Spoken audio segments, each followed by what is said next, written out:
Welcome to the next video in our brief series about the Global Standard for Information Security, ISO 27001. In previous videos we have spoken about the statement of applicability as being a mandatory document. So what other documentation is required? In this part, we want to expand on that question and give you some indication of documentation requirements for the standard. The full list of documentation would be too much to easily show here, so we have focused on some of the main documents. Should you wish to have a comprehensive list, we have provided contact details at the end of this video. Just send us an email, and we will be happy to provide details of all documentation required.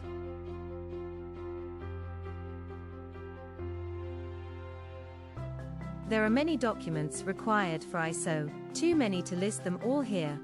So these are some of the more critical ones, and they are not listed in any order of priority. Firstly, you need a document which describes the ISMS, in other words, your approach to managing information security in your organization. We have called this the ISMS framework. It can include the scope, or scope can be defined in a separate document. Next up is the main information security policy document. Then come the documents relating to risk. First, a document describing the methodology used for risk assessment and treatment, followed by the actual risk register and risk treatment plan. More on the next slide. Here are some more important documents. Definition of roles and responsibilities for information security. Inventory of information assets, and bear in mind this is not just physical assets, but all assets related to the security of information, so will include things like databases with sensitive information.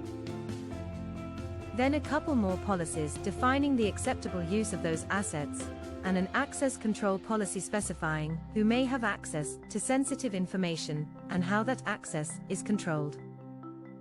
Still more to come.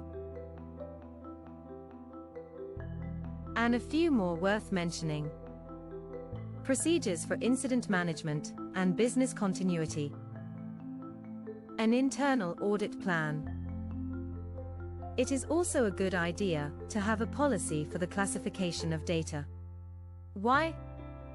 Simply because data classified as sensitive or confidential needs to be protected more than unimportant data. So you need to know what you have and where it is stored. There are many more documents required in implementing ISO. We have just touched on some of the more important ones, but there are additional policies, procedures, standards, and records required in order to demonstrate compliance. Like those we have shown here, some of these are mandatory, and some are optional, but good practice. Some examples would be a clear desk policy, and change control policy. A full list is available by emailing info@dscompliance.com. Many thanks for watching this short presentation, and we hope you found it useful. Goodbye for now.